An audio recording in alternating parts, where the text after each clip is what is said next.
Yajnadevam ji, welcome to the podcast. So nice to finally meet you and see your face. Absolutely. Very happy to be here, Abhijit, and thanks for the opportunity. My pleasure, my absolute pleasure and honor. So, can I address you by your real name, Bharath Rao? Yes, I definitely. just revealed it. Okay. So we're going to discuss the work that you have done and you are still doing, the decipherment of the so-called Harappan or Indus Valley script, the Sarasvati-Sindhu script. Yes. And this is one of the central matters in the Aryan invasion / migration debate. The central thesis of the Aryan invasion / migration debate, the central claim is twofold. Firstly, that Hinduism is foreign to India, and secondly, that Sanskrit is foreign to India. And they think that the clinching proof, evidence, this way or that way, will be the decipherment of the Sarasvati-Sindhu script. And that's what you've done. And you have demonstrated that it is Sanskrit, right? Yes. So yeah, let's discuss that. But before that, can we have something about your background? What's your background like and how did you get into this entire matter? Right. So from early age during my engineering days, you are also from a similar background. When we attended lectures, we usually get bored and we do something to pass the time. Some people brought crosswords. I used to bring cryptograms. I see. And it would be a good, because a crossword is generally about 15-20 minutes. A cryptogram is a good 1 hour. It would fill the lecture. Mm-hmm.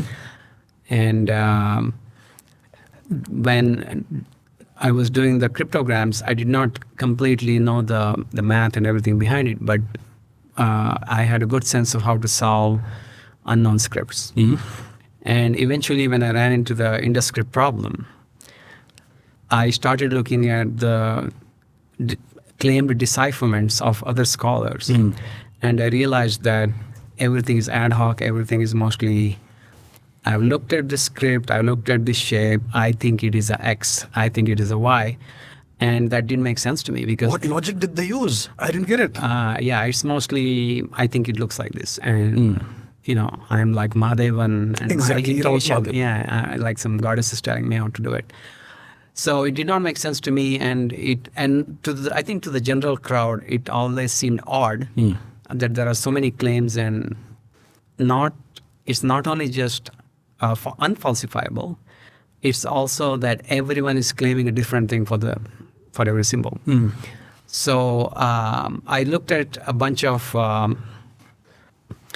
decipherments, and then I realized that the problem can be modeled as a cryptogram. And then I thought I'll try different languages. In those days, we didn't have, or at least I didn't find a Tamil dictionary. So in those days, remember that the idea was that Sanskrit arrived in India sometime around 1500 BC to 1200 BC. Like Michael Witzel said 1200 BC because 1700 BC there was Mitanni and he figured it is pre-Sanskrit or whatever, so he said 1200. So then, since the Indus Valley is older, it must be something else. So I thought, okay, we'll try Tamil. There's no Tamil dictionary, downloadable dictionary now. Other dictionaries existed. But I found, okay, Sanskrit dictionary. So I said, okay, I'll try it. And there were also other scholars who had done work which I was trying to falsify, prove by falsification. And then, so I realized when doing that this can be modeled as a cryptogram. And I also understood where other people have gone wrong. And after doing a few rounds, I kind of came to the conclusion that this sort of looks like Abhijit. Because of the way the regular... So for the audience who may not know what regular expression is, it's a way of specifying how the different letters are adjacent to each other. Okay. And you can use that specification to extract words that match that specification. You can say the first letter is the same as the third letter, and the second letter is the same as the fifth letter, and there are total 6 letters in this pattern. Find me all the words that match it. Okay. So by doing that, I realized that that will capture any kind of a script except logographic. So if it's syllabic, if it's abjad or anything, you'll capture it. But so to me, I saw mostly Abhijit. So then after a while, after solving about 60-80% of the science, I kind of thought, okay, I need also a way to prove that what I've done is right, just even to myself before I go public with this. Yes.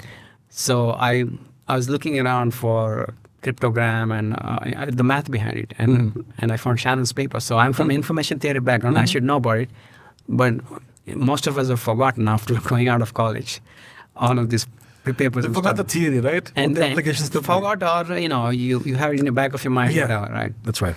So I rediscovered it, and I saw his proof and his specifications on information theory and how I can mathematically understand first for myself that I've done it right. Second, I can convince experts, and third, I can convince ordinary people with some level of math education. Not expert, but people who understand logarithm, factorial, High school level math? Yes, high school level math. Yeah. So I was able to do that, and I wrote from the paper. I got some good criticism. Every round of criticism, I made improvements to the paper. Okay. And eventually I was able to read all the inscriptions as Sanskrit. When I say Sanskrit, grammatically correct, close to Paninian grammar Sanskrit. Okay. And that made me bold enough to announce it. Okay. Okay. So on Twitter, I was doing, when I started my Twitter account, I was just using it as a kind of a database to do all my investigations. So a lot of the threads go nowhere, like they don't end up in, eventually end up in the paper, but some of the good stuff, I recorded the actual progress. Okay.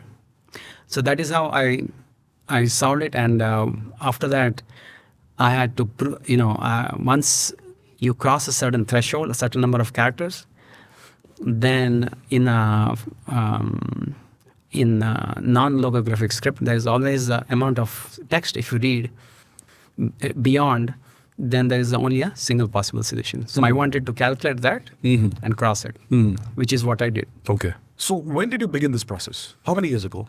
Sometime in COVID, I think it was either 2020 or 2021. There was nothing to do, nowhere to go, no movies, no. How much Netflix are you going to watch? Exactly. Afterwards, you mentally you start to get, you need some outlet. You need a creative outlet to occupy your mind. So I was looking for a very hard problem because the lockdown was going for months. Yes. So I thought this could be years. So let's find something I can occupy myself for years. And I came upon this problem. I started working on it. And I think 2021 or so, I started working on it. In 6 months, I got most of the values. I see. And then it took me a few months to write the first version of the paper. Then after criticism, I improved the paper. I think I'm on like the 4th version. Okay. When people say this is not clear, so I know I need to address that. When people ask questions that are not, it is from a point of ignorance, but it's a very good question because that is a thing most people would want to know. Exactly. Yeah. I would incorporate that in my text. And over time, the paper became easier and easier to read and understand. And I'm still working on making it better. Like the incremental improvements are happening even today. So it's still in the form of a preprint, right? It's a preprint, and technically it's on Academia Edu. Technically, it's still in draft mode. Yeah. So let's understand the problem. Yes. The problem is that we have this large corpus of text. Yes. Ancient text, which would dates back roughly 3 and 4,000, between 4 and 5,000 years. Between 4 and 5,000 years. Right. And so we have a whole corpus of text, and it's kind of available online, right? Yes. Okay, so that's the subject matter essentially. That's a data set that you had. Yes. And we don't know what this script represents, what language it encodes. There are claims that it is Tamil, there are claims that it is Sanskrit. There's a huge raging controversy for a very long time. Yes. And so that's the problem that you took forth. Now, what is the methodology that you use to solve it? What is cryptography and what's a cryptogram, and how do you use that to solve this problem? Right. So the story of cryptography begins, it's very old, but a nice way to describe it, maybe not 100% accurate, but an easy way to describe it, is that during armed conflict, generals or rulers wanted to send messages to their allies. But if the message is captured in between, then their plans would fail. Or, they may substitute the message and send a wrong message to the allies and end up, you would end up losing. So Julius Caesar created one of the earliest ciphers. It's called a Caesar cipher. So essentially, he would have a key which would be like a number 5 or 4 or whatever, and he would shift the alphabet by that much. So if it is 4, A would become E, B would become F, and so on. And if someone saw the message without knowing that number, they wouldn't be able to read it. Right. But the receiver would be able to decipher it. So the Caesar cipher is essentially easily broken because there are only 25 keys. Yeah. And you could just try all of them. And within 10-25 minutes, even for those days, you could actually crack it if you know the cipher. Yeah. And over time, people created more and more complex ciphers. And the cryptogram is one where every letter has a different map letter. So this has a large number of keys. So it has actually 26 factorial keys. 26 factorial. 26 factorial is a very huge number. You cannot try every combination. It would take you, nowadays with computers you can, but in those days, it would take a very, very long time. And cryptogram was actually the standard even into World War II. Of course, there were various variations, newer ciphers like Vignier cipher and some of these that the World War II, Germans had that Enigma machine and all of that stuff. Yes. But cryptograms were actually pretty central because you didn't need a machine, and a spy could memorize the key, and he could go into the enemy land dressed like them or whatever. And if there's a message, he could read it without any machines or any kind of, and he could write a reply with just ink and a paper. So cryptograms were the method still in use during World War II. Right. And when after World War II, the U.S. intelligence wanted to understand what are the limits of various encipherment methods. What is the limit? Like how well can we be sure that the messages will not be cracked? Because what they would find is messages would go through, but no matter how complex the scheme was, some genius somewhere, some German or some Russian would end up cracking almost every cipher. So they wanted a theoretical framework to understand how all this encipherment system works. So there's a mathematician, Claude Shannon, who worked on this. It was a classified paper because it was so important. And over time, they declassified parts of it bit by bit. And eventually, I think after 20 years, they got newer, computers, and they had different standards. They didn't need cryptogram anymore, so they declassified the whole thing. Okay. So in that paper, he describes the theoretical foundations of cryptography itself, and how to know how much you can encipher without the enemy, deciphering it.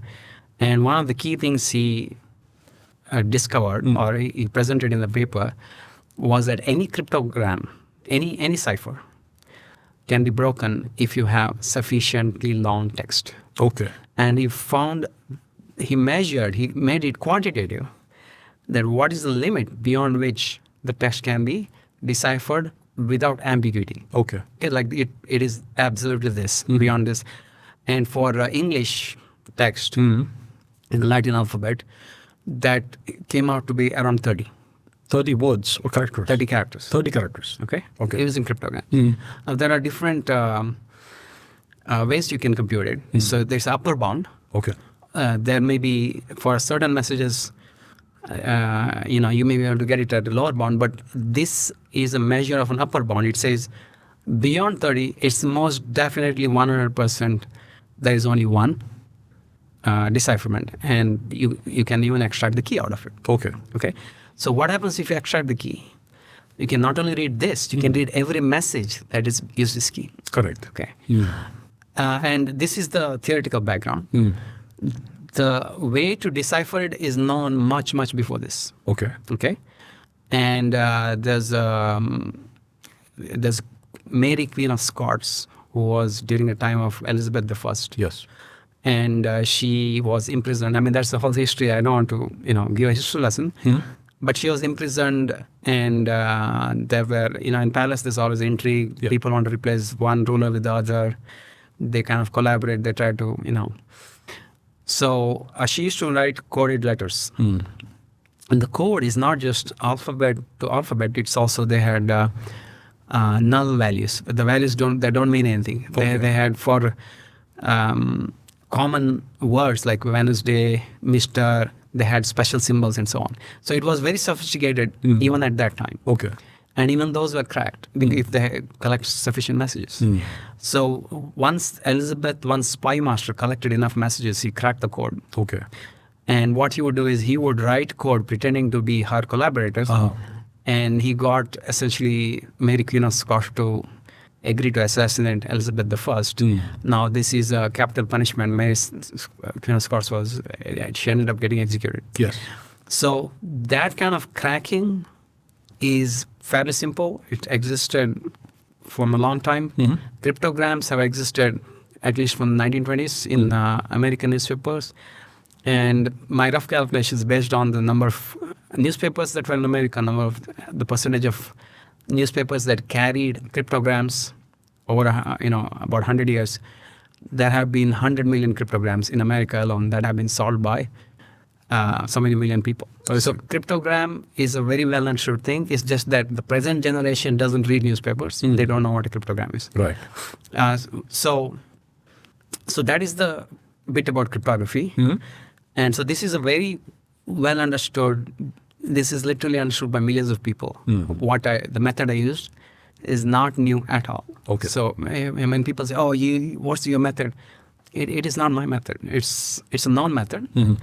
I have just applied it to a different language and a different script. And the websites that do Latin alphabet can also do pretty much any European language, and there are many websites that exist. But I didn't have a website for Sanskrit, so I had to do it by hand. Okay. That's essentially it. I used regular expressions, and that also is not new. It was first announced on, there's a website called Pearl Monks where they use all these techniques. Okay. I think about 20 years ago, or 22 years ago, using regular expressions to solve cryptograms was announced. I've just essentially done the same thing. And I've got the results. And what happens is, and I've described the mathematics behind it also, like why this works, why it's unique, why there's no other possible solution. And the people who understand the theory a little bit, they should be able to understand it. To those that don't, I will work on making it simpler and simpler, because being able to explain things simply is the true measure of solving this problem. Right. So did you already have a knowledge of Sanskrit and Tamil to begin with? Yeah, I mean, I've taken Sanskrit 8th to 12th or whatever. Okay. Obviously, I've forgotten most of it. So everything that I did for this, I had to relearn. Right. Now, the Tamil, I'm actually from Karnataka. I understand Kannada. Okay. Tamil is related to Kannada. Yes. Some words are different. Some endings are different.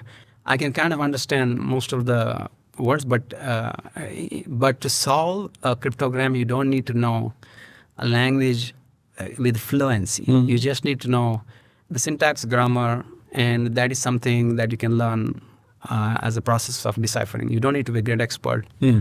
So, for example, Russians who solve American cryptograms, or Germans who solve American cryptograms, they don't need to have a great knowledge of English. Yeah. Similarly, the Americans who solve Russian thing, they don't need to, because that what you need is, you are not actually using your brain power. You are essentially, the dictionary and the set intersection will simply sort out the values and will produce a unique result for you. Okay. So, but everything I needed to learn, I learned or relearned. I had some background in Sanskrit. Yeah. Like I said, I had some background in cryptography. I had some background in information theory. But the level to which I needed for this paper, I essentially had to remaster it. Okay. So what was the process for setting up the problem and solving it? First of all, you accumulate all the data, right? Which is the corpus of the text. Yes. Then what do you do with that? How do you approach the problem, the solution? Right. So so I'll explain in terms of cryptograms, because if there are some people who have done it, it's easier for them. Yeah. So it's very simple. The set of words that match a pattern varies with the amount of repetitions you have. Okay. Okay. So for example, if I have 3 symbols which are completely different, A, B, C, I'm just going to give them or alpha, beta, gamma. Okay. Okay. Let's assume they're unknown. If I try to find possible matches in the English language, I'll get about 550 or something like this. Okay. Okay. But if the first 2 are the same, if I have alpha, beta, there's only one word that matches it. Okay. Okay. Which is eel. Okay. Okay. If only the second 2 are the same, then I'll get about 10 matches. Okay. Okay. So from 500, I brought it down to 10. Now, if I find yet another word which has only these symbols, that will go down to like 2 or 3. If I find yet one more, then I'll get a unique result. Okay. So essentially, when you think about it, you have a pattern, which when you look it up in the dictionary, you get a set of possible values. Yes.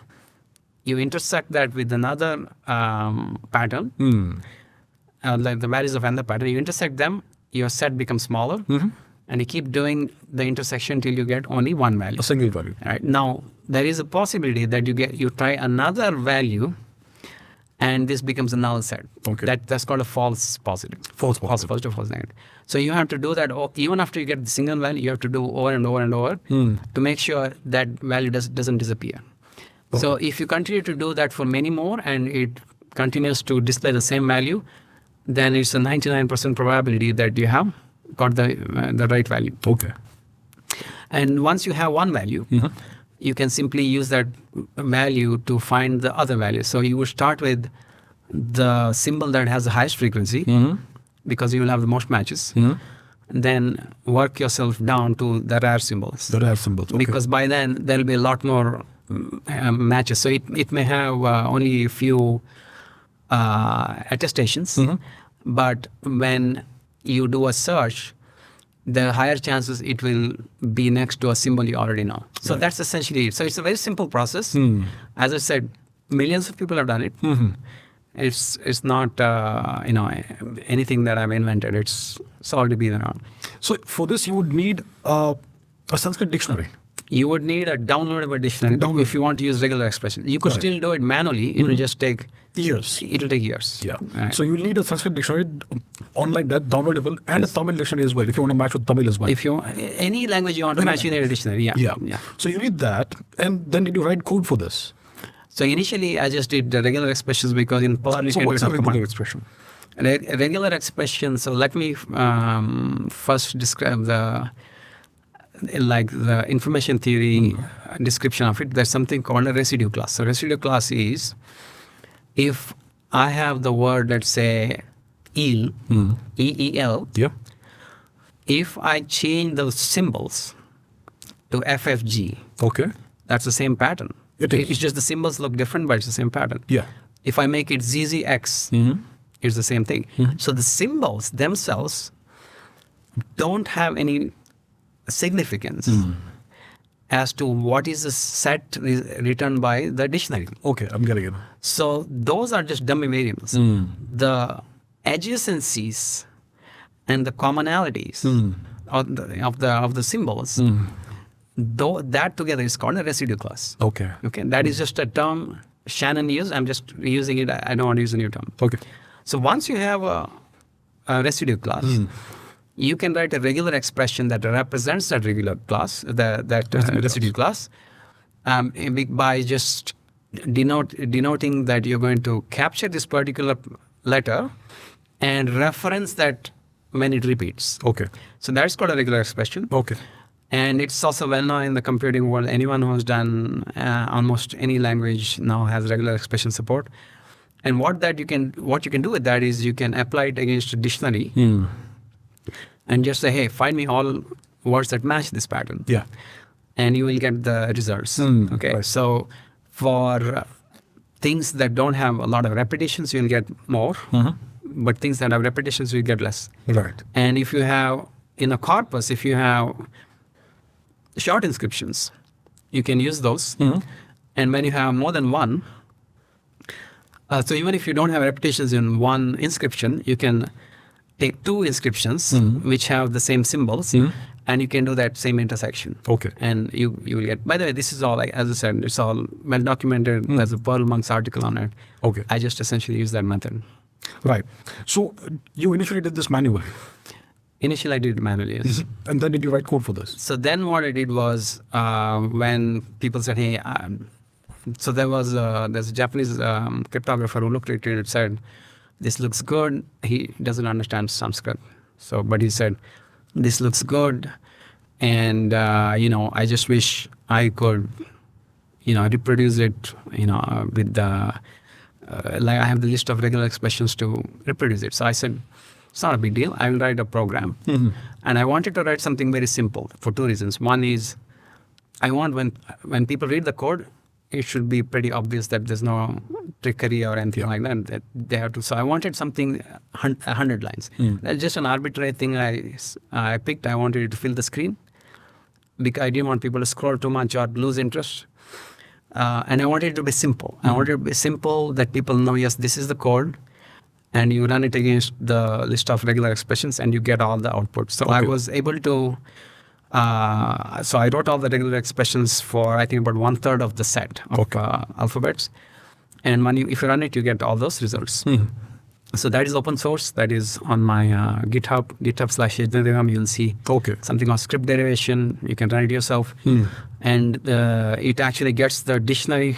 It downloads the dictionary so that I'm not supplying my own dictionary. There is certain changes I've made for accusative and some other endings because the dictionary in Sanskrit does not have decline forms. It only has the stem. Okay. So for example, Rama, right? Rama is, you won't find Ramam, you won't find Rama, you won't find, Rama, all of that you won't find. Okay. So those decline forms I had to append to the dictionary. Okay. And I have also commented that this is a decline form of which Sanskrit experts can check. Which is standard Sanskrit grammar, yeah. So that's essentially it. You have a dictionary, you have a script, you have a list of regular expressions, and it outputs it. So yeah, it's programmatically reproducible. Okay. Now, when it comes to the corpus of the data set of the Indus Valley symbols, yes, it's the number of symbols that we have or inscriptions that we have is pretty limited, right? It's not a very large corpus that we have. And when it comes to the Sanskrit language, it's an immense language with a very large vocabulary. Yeah. So was it a challenge trying to match this with that? So when you say vocabulary is large, the dictionary, Monir Williams downloaded a dictionary. If I remember, the dictionary I downloaded had something like 100,000 words. I don't remember the exact. Okay, 100,000 words. It's a rough number. It could be less or it could be more, but it's not billions. Okay, it's not. Or it's not like 4,000 or 5,000. So it's roughly it's a decent sized dictionary. Okay. But when you say there's Sanskrit has a large vocabulary, what you mean is that the decline forms, the conjugations, the way to, like Radantas, which is the way to create nouns out of roots, all of these can create millions of words essentially.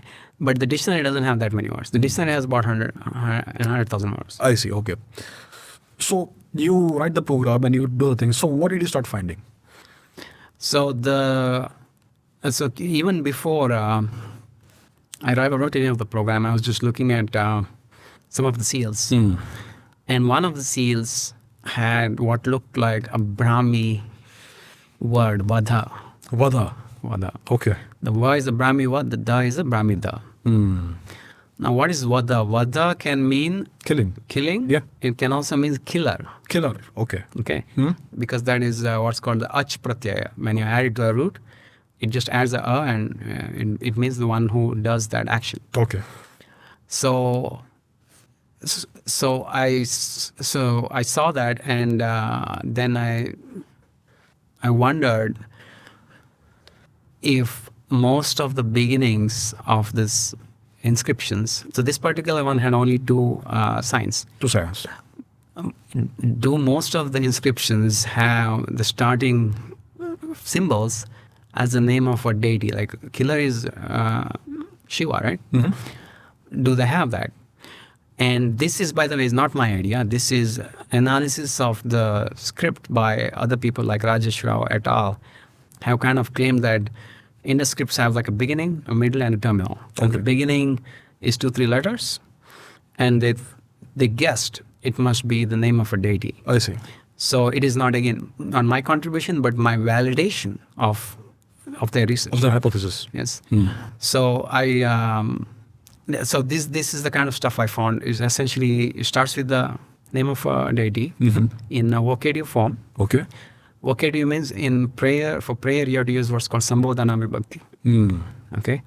And you have to, if you're asking for a favor, that verb has to be in what's called lot lakara. Lot means imperative. Okay. Okay. You're asking, do X for me, like, help me or something like that.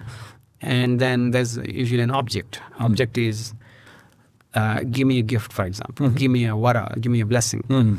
That has to be an accusative. Okay. Okay. So that is what, that's essentially what we found. Okay. In while we looked at, and that's the general pattern. There are many that don't follow this pattern, like they're shorter. There's just the name of the deity, for example. There's just the name of the thing somebody wants. There's the noun. And so on. Some of them are names of Rigvedic poets, like Vamra is one of the poets. Vamra, actually, when I first read it, I thought it was ant. Okay. Because Vamra means ant. In the dictionary, I see ant. But then I realized there's when I was browsing through the meanings, I found that under the authors of the hymns, one of them is Vamra. Another one, there are many names like that, which, for example, Parna. Parna means leaf. Leaf, yes. Right? So I translated it as leaf, but actually there's it's a name of a king. I think it's also a name of a Rigvedic poet, Parna. I see. So these names exist. And so I soon started finding more interesting things, more associations with.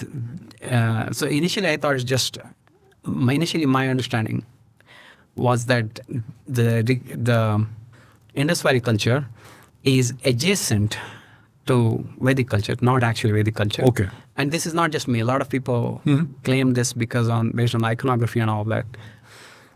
And I also thought, this is like adjacent culture, and they died out, and the adjacent Vedic culture survived and kind of spread. Okay. But based on the names I saw, and eventually when I discovered that Rudra is the presiding deity of the Yajnas, and I also saw the Puranic iconography, I came to the conclusion that yes, this itself is a Vedic culture, because the names of the people were pretty unique. If you think about it, some names are repeated, but if you look at all the historical names, Kanva, Vaishishta, most of them don't repeat. So, and if I just found Vamra, maybe I would just say it's a name, it's an ant, it doesn't matter. But when I find so many names, I have to assume that these are names of the poets themselves, or at least maybe a family name. Okay, so that's what you discovered. So by what point had you essentially deciphered all the inscriptions? So when you say all the decipher, I don't know if you mean all the symbols. Some symbols, most of the symbols, or almost all the symbols, I had done it in 6 months. So early 2022, when my first paper came out. Now, eventually, a couple of them, or I think about a handful of symbols, I had to revisit and change the values as I read more inscriptions. And then at a certain point, I had to actually read beyond the unicity distance for it to be mathematically correct. And I said, okay, let me start with the biggest inscription. Let's see if I can read it grammatically and meaningfully. and that is 17 signs according to the classical definition of what a sign is, but according to me it's about 20. 20, okay. So I read it grammatically, and I was actually shocked. So I had 3 big shocks. First, when I discovered that it was Sanskrit. Okay. Okay. I was like, so because see, everybody has claimed it is Sanskrit, and so there are many people have claimed. But the thing that I had was I had the knowledge that these patterns mathematically would not fit in for any other language. Now, a lot of people on Twitter and elsewhere have this idea that Sanskrit is this magical language, that you can assign symbols and you can read anything as Sanskrit, and you can test the grammar and get a meaningful result. Context free. Well, it's not context free, but essentially their imagination of what Sanskrit is it's not just a language, it's some kind of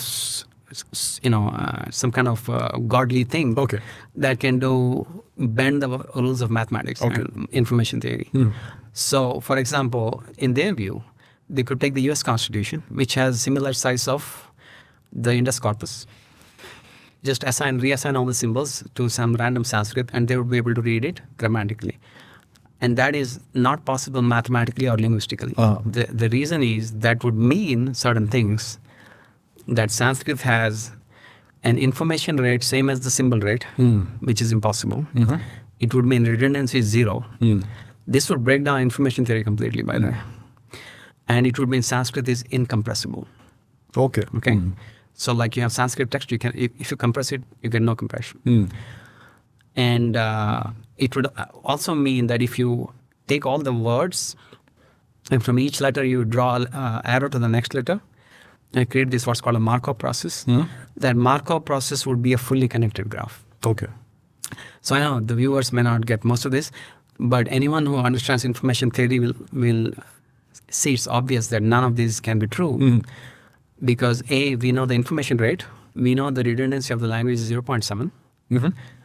And there is, whatever they're claiming is essentially what's called a special pleading claim. You are claiming this language is special without providing any evidence. Okay.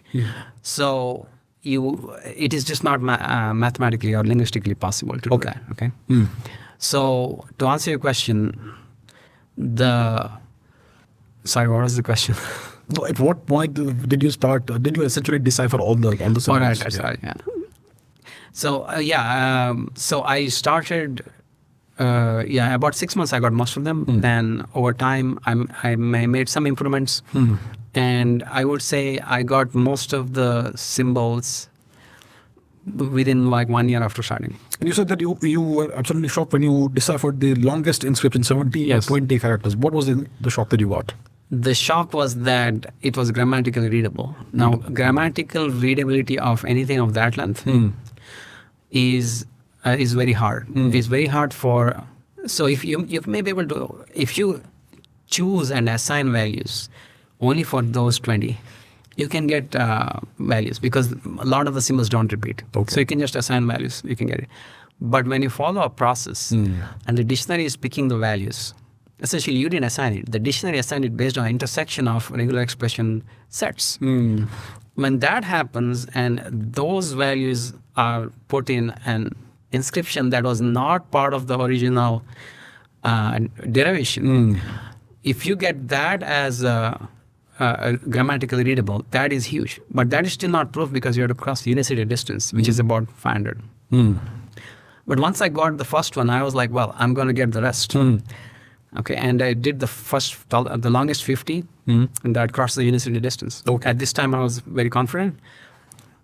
I put those 50 in the paper with complete glossing, which means glossing means you write the root, you write the whole grammatical rule, the Panini rule, like which affix has been added, which case it is it nominative, accusative, is it plural, all that stuff. And that was for me completely convincing mathematically that at this point it is it's a done deal. There's So that was in, I think, version 1 of the paper itself. Okay. It was there, yeah. I see. What is this unicity distance? So unicity distance is, to explain simply, if I take some symbols, Mm-hmm. I don't know the language, and I assign values to it. Mm-hmm. If the text is short, so like I said, I have 3 letters, Mm-hmm. I can put 500 values in English. Mm. And which of them is right, which of them is wrong? Any of them could be right. Mm. Now, instead of 5, let's say I have 10. The number of, and there are repeating symbols, Mm. the number of solutions to that would be around 5 or 6. Okay. Once I cross a text of 30, it's going to be impossible to have more than one answer. So at that point, every symbol has a unique value. Right. And anything more than that, you'll be able to read. It will not change any of these values. Okay. So that's essentially called unicity distance. It's a mathematical limit beyond which there is a unique solution to an unknown script. Okay. And that depends on the number of symbols the script has. It depends on, yes. So theoretically, it depends on what's called the key space and the redundancy. Now, Okay. from that, I've derived a simpler formula, which is it depends on the number of symbols that have equivocation, which means it can have multiple values, and the redundancy of the language. So redundancy of the language is essentially when you have language, if you can compress everything into all possible combinations of symbols, that can create a lot of, it's very easy to create a compact language. It's just not going to be usable much. So instead of cat, if I have, instead of plural, adding a S, if I make it calf, instead of cats, I make it cas, Okay. and so on. Then I can keep it as 3 symbols. Yeah. I can have I can have 1 million or whatever, 26 to the power 3 words in just 3 letters, and I can speak very fast. But what happens is there will be errors in the way you hear it due to accent and the different sounds being too similar, and those things are called will force errors in our understanding of speech. Yeah. It's hard to organize information in your brain. So your brain, and so the language, when a language is created, you have to add what's called redundancy. You have to add the information you can send is less than the amount of information the symbols can carry. Got it. Okay. Uh-huh. So that is called redundancy. Okay. And most natural languages have redundancy of 0.7. 0.7. Yes. Including Sanskrit. Yes. In Sanskrit, there is a specific paper that measures its compression, and compression is a good measure of redundancy. Okay. So if you look at the symbol space, let us take 00 to 99. Let's pretend there's a language where the symbols are 00 to 99. Okay. Okay. There's 100 symbols, 100 combinations. But let's say the symbols that have the words that have meaning are only 10% of it. Okay. Okay. So the ratio of that is the actual rate of information that can go, right? Interesting. Okay. So that would be 10%. That means 90% of the combinations are redundant. Okay. So the redundancy of such a language will be 0.9. Okay. Okay. So natural language has a redundancy of 0.7, and I have a hypothesis that the ideal redundancy of any language is 1 minus 1 by e, which comes to around 0.62. 0.62. Okay. Yeah. So almost all languages. Why do you have the hunch? I have a paper on that. I see. Because there's something called a derangement. Look, when it's a mathematical term, which means that all symbols are not in their place.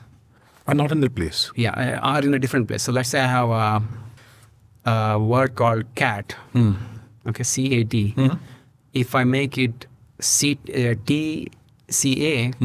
ka, that's called a derangement. Derangement. So when there's a derangement, you are not able to catch that word at all. Yeah.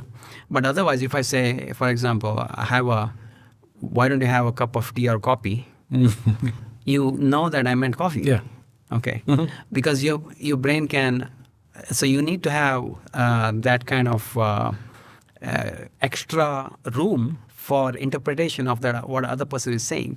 Because his pronunciation may be bad, his accent may be bad, his vowels may be too long, or so on. So that is what essentially is redundancy, and the key space and redundancy essentially map to the number of symbols with equivocation to the redundancy of the language, and that's a numerical measurement of, you get a numerical value that tells you whether a decipherment is valid or not. This sounds suspiciously similar to the way DNA is encoded.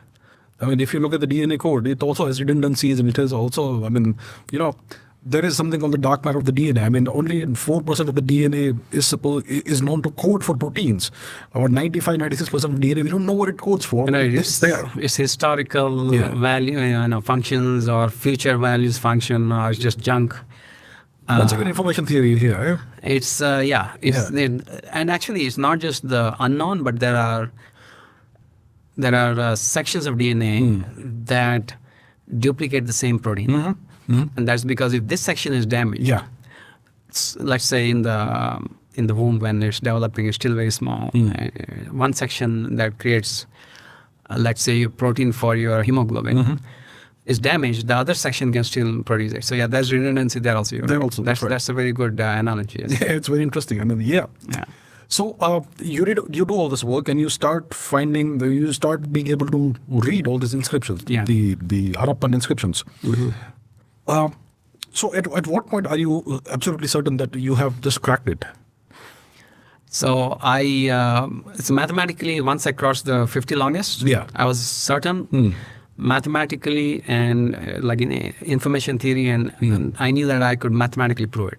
Okay. So but before that, when I was able to read the first inscription grammatically correctly, I had a huge confidence, like almost 90% confidence, that I would read the 50 and therefore I would get it. So that is really the turning point when I read the longest inscription. So what did you start discovering once you were able to read the inscriptions? Yes, this is the interesting part. So I had a lot of expectations about the Indus script that was put into my head from other people. The first one was that it would be either Tamil, which, eventually I discovered I used a Tamil dictionary, it didn't work out. But first I did use Sanskrit because there was no Tamil dictionary. But I actually thought that it would be some kind of Indo-Iranian, some older stage of the language. Okay, Proto-Indo-Iranian. Proto-Indo-Iranian or Indo-Iranian itself. Okay. Because the proto thing is a reconstruction. There's no way to find a dictionary for it. Okay, but Indo-Iranian, you kind of know that, you could call it a proto-language. It wouldn't be wrong. Proto-Vedic, perhaps. Okay. Anyway, so basically I thought that, I thought that I would have suffixes, I would have prefixes, but the matches would be, the word matches would be slightly different. Now, fortunately, Avestan and Sanskrit are actually very close. Very close. Very close. Yeah. In fact, they're closer to each other than Maithili is to Awadhi. Yeah. Okay. Yeah. Although we claim they're the same language, Maithili and Awadhi, and we claim these as, there's a saying, a language is just a dialect with army and navy. So it's the same thing. So these are close enough that when you create Indo-Iranian, it's actually suspiciously like Sanskrit. It's some things are different, but it's suspiciously close. So I was expecting something like that. Okay. So when I saw some words that seemed to be post-Vedic, and eventually I found Vedic forms. So now I'm revising my claim that it's post-Vedic now, because once you have subjunctive and so on, it has to be Vedic. So I found those words, and then I said, okay, this cannot be Indo-Iranian. This is Sanskrit. Okay, so that was the first thing I found. The second thing I found was all these names of Rudra, like but shorter names because the spacing is at a premium. So they did a few things to save spacing, because when they ran out of space, they would crowd the letters. The letters would go like that to save space, or they would go to the next line, or they would get cramped. Then one of the things they did was they flipped the icon of the because when the head, the unicorn's horn was facing on the left side, they would run into the horn. Okay. And they had to just tilt it up. So they got the idea where we can flip it. Okay. So now I'm starting after the horn, so it comes in a line. So that's one of the things we did. I see. The other thing they did was cramping, flipping the icon, writing stuff on the second line. And one of the other things they did was they used shorter synonyms. Shorter synonyms. Okay. So for example, if you want to write Rudra, it would take Ra, U, Da, Ra, at least four symbols. Yeah. But if you write Rava, it takes 2. Okay, Rava. Yeah. That is Ru plus Ach. The Ru means like it's a root for kill or roar. And Ach is one who does it. So Ru means kill or roar. Rava means one who kills or roars. Or both. Okay. So, and then one of the things I discovered is many of these names of Rudra comes from roots that mean both kill and roar. Yes. Okay. So the language of Sanskrit itself is affected by this Rudra worship and the seals and this inscriptions themselves. I see. Yeah. So that's an interesting thing I found. The other thing I discovered, so I was wondering what's this. So my other impression was that Rudra was a Harappan deity that these guys co-opted or whatever. But when I saw the iconography and the names in Sanskrit and all of that, I was convinced that it is a Harappan deity, and the reason there is Rudra. So I didn't know why they're doing Rudra and not Indra. Exactly. That was going to be my question to you. Yeah. So Indra is mentioned as Chakra. Chakra. Chakra is one of Indra's very popular names. Okay. So again, that is a number of symbols. Indra would be E, Na, Da, Ra, 4. Chakra is just 3. Shakara. Okay. So they save a letter there. So and finally I figured out that Rudra is the deity that presides on the yajnas. And if you look at the Harappan iconography, there are so many yajna iconographies. Like there's Rudra standing there, there's an altar, there's a person who is doing the, what looks like a yajna. So then, so that is the other thing I discovered. And many different names of Rudra, the names of deities, I think Bharani, like the nakshatra, so they knew about that, and so on. So I don't recall obviously the whole corpus. But there were many things that were sort of connecting to the Hindu mythology. Right? So to me, it was pretty obvious that, so the other thing I discovered later was that, why did they stop making the seals? So it turns out in the later period, they were making, so seals were broken and thrown away because they were obsolete for some reason. Maybe it's a government issue thing, or like the trade house or whatever was using it, it got obsolete. So they would break and throw it. Okay. So that's why a lot of seals are broken. Some of them are just discarded, which we have gotten as a whole, but some of them are broken, and we got both the pieces. Okay. And these are hard. So the soapstone is soft, but once it's fired after carving, it becomes very hard. That's why they have lasted so long. So at a certain point, they started making these seals out of metal. Out of metal, copper. Copper and silver. And silver, I see. Now, you don't need to break a copper coin. It's obsolete, melt it and create a new one. That's right. So you don't see a lot of the copper and silver seals. And what happens is the seals continue to appear into the Gupta era. Okay. They also appear as in the same pattern. I'm talking about like an animal. There's a thing in front of the animal. There's writing on top. You see that in Pandya coins in Tamil Nadu. You see that in Gupta era, and even before that in Kaushambi and so on. So that tradition continued, and when they were creating seals in the Gupta era, they're using like similar formulas in the sense they have a reference to some Rigvedic idea. Right? So one is Brahaspate something, which is again from Rig Veda. And they have the same pattern. They have an icon, they have a, they have an inscription and so on. So my understanding or my conjecture is that the Indus civilization continued into the Gupta era. The only thing that changed was the material of the seals. See, after that you don't find, you mostly find sealings in Gupta era. Because you don't have the steatite anymore because they're making the seals from copper or something else. But you find a lot of seals. And these are in Brahmi. Brahmi, yes. You can read them. So my conjecture, which is still preliminary, is that the Indus civilization was very similar to the Gupta civilization, with the Gupta Empire. Similar values, similar iconography, similar ideas, possibly similar art and everything, just more refined because of 1,000 years of advancement and so on. Okay, so a couple of questions. First of all, what are the deities that you recall that are referenced in these seals? And secondly, what is the connection that you have observed between the text and the images? Yeah, iconography. The most prolific deity is Rudra. And that is because I think that it was during Yajnadevam times, Rudra was important. And they were simply either praying to Rudra or using Rudra's prayer as some kind of protective instrument on their trade goods. There are other deities like Shakra, which is Indra. There is a name of Vishnu, which is Maya. Not Maya, Maya. Maya. And yeah, there's a few others. I don't recall all of that. I will create a reference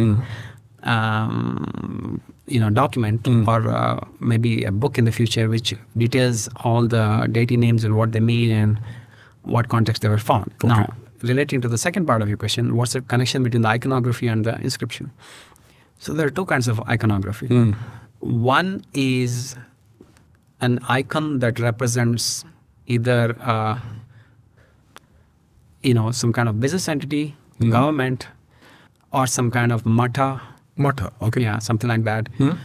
And those have many, many inscriptions associated with it. So there's no connection between the inscription and the iconography. The unicorn is a good example. There are, more than, I think, 10% of the seals have this icon, and it's impossible for all of them to, just even forget the decipherment. Just by logic, it's not possible for all of them to talk about the icon because it's not a show and tell. It's not, this is Apple, this is, But there are unique pictures which is called the narrative scenes, which have, the scenes from Puranas actually. Okay. Right? And the inscriptions on that match the iconography. Okay. So for example, I'll talk about some famous ones. One is the Pashupati seal. So that can be read as Asha Sanmana, which means the honored punisher. Punisher is the name of Rudra because he punished Kama for all that. He burned him. Yeah. The other is there's a few scenes that repeat. The one is the Lubdaka scene, which is the Shivratri story. Lubdaka was a hunter. He went to the forest. Night fell. He heard tigers. He got scared. He climbed on a tree. There's a tiger circling around him. He knew if he fell asleep, he would fall down and the tiger would eat him. So he takes the leaves and just says Shiva's name and keeps throwing it down. That's a bilwa tree. It's bilwa leaves. And daybreak, the tiger goes away. He goes home. This scene is on many seals. I see. Yeah. Okay. So this occasionally has. I don't recall the exact of the text, but it has inscription that is associated with that story. Okay. So most of the narrative scenes have something that is associated with that. Not all of them, but most of them have a association. Okay. The organizational icons, they obviously don't. So that is the connection between the inscription and the iconography. Right. What kind of information is not there in these inscriptions, what do you wish was there? So what would have been great is we had the name of a king, Yeah. the year, because if they said this is so many years after the Mahabharata or whatever, we would have been able to date that. Yeah. Or maybe they still, I just have to, because I only read about 40% of the inscriptions. Okay. 60% of the volume is still left to be read. So the trade things, one of the other expectations was I thought there would be like trade data because that's what we have in Sumerian times. Like 3 bags of wheat, but that doesn't exist. That would not be that useful because I don't think it's very interesting because you already know what they traded. Yeah. Right. Most of it has been religious. It has been the names of authors, the names of the deities, the prayers to the deities, asking for specific things. And there's a reference to houses. Ashwa is there. Ashwa, okay. And Vanija is there. Vanija means trader. It could be an identifier or, like a tag or whatever. Okay. But someone mentioned to me that Vanija is one of the names of Shiva. So it could just be a, Okay. invocation of the deity. Okay. So there are many things like this, and I think this is a very long body of knowledge. I think that is something that we should condense and put it in a text form, maybe in a book or in like a PDF or something like that. So did we get something useful? What we did get, fortunately, was that the inscriptions are similar to the Gupta era, so it's a continuity. So this is a big win. Yeah, because it's similar in content and spirit. And what we can say for certain is that there's no discontinuity between the Harappan and the post-Harappan. So the Harappans never disappeared. That's what it means. The civilization never disappeared. It just flowed into classical Gupta era. To the Janapadas and Guptas, yeah. Right. Yeah. I would have liked there to be some place names or something. One really wonders what was the real name of Mohenjo-daro, Harappa, all these cities and all that, Kalimanga and Yeah. So that I think we know a little bit. Okay. So for example, the Dolavera sign reads Raka Vararaka Araras. Okay. So Dwara means door, Yeah. and you could call it a port or whatever. So Dwara Raka is Dwaraka. Okay. Okay. And Dwara Vararaka is Dolavira. Okay. And there's a seal that occurs only in Mohenjo-daro. It occurs many times. And it's something like, I'm not getting this, I'm not recalling it 100%, but it's something like Maha Anja Dara, something like this. So that sounds like Mohenjo-daro. That does sound like that, kind of. So Harappa, I have not found anything close to that yet. I've found, I've definitely found Hara, which is the name of Rudra. So there's a river called Hariyupia in the Rig Veda, and Harappa could be related to that. So those are the place names. But most interesting thing is the word Meluha. Yeah. And I looked into that because Meluha is written in Sumerian inscriptions. Yes. The symbol for Luh is also pronounced La. So it's Melaha. Melaha. Melaha meaning union. Union. So it's a union of city-states. Okay. And Meluha has to be one of these things that's the name of a place and the name of a person. It's also a personal name in the Sumerian records.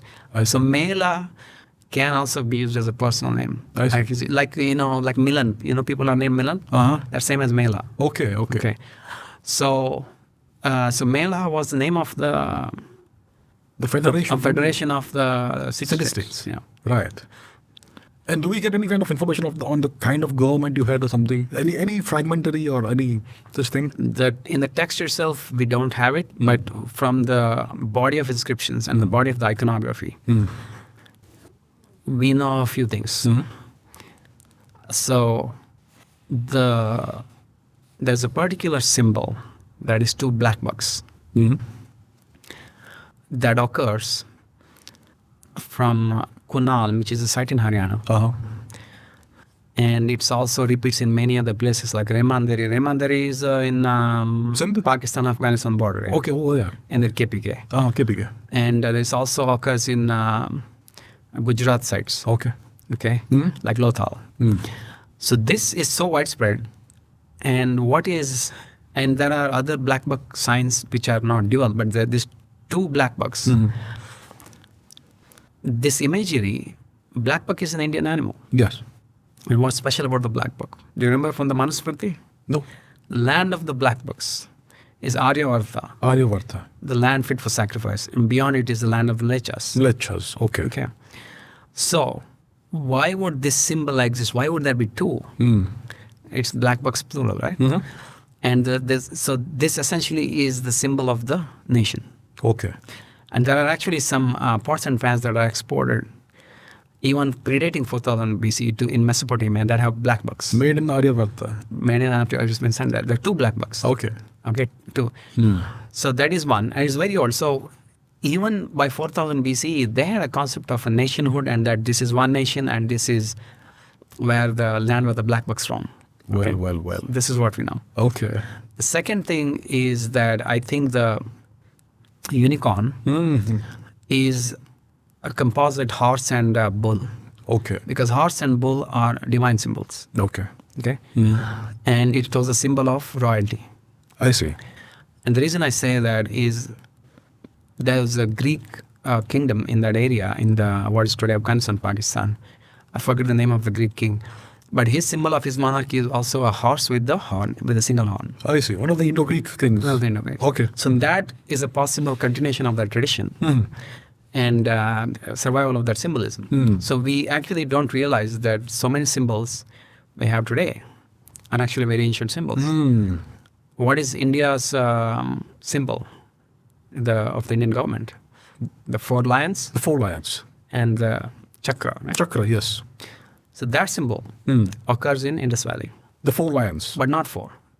Two lions. Two lions. Okay. Two tigers, actually. Two tigers. Oh, yeah. That one. Yeah. That's actually from Atharva Veda. Atharva Veda. Atharva Veda, in the funeral hymn, there's a verse that translates to something like, separate the two tigers and let the bad one go and keep the good one, something like that. Okay. And that deity there being addressed is Shiva. Okay. So the keeping control of keeping order under the wheel, under the Dharma Chakra, there's a wheel on top and, two tigers the there. deity is holding two tigers. That's a very old symbol. And initially they thought it was a Mesopotamian symbol. Okay. They called it the Gilgamesh symbol or something like that. Okay. But turns out that symbol is present in Ratnagiri petroglyphs in Maharashtra, which has been dated to 10,000 BC. Yeah.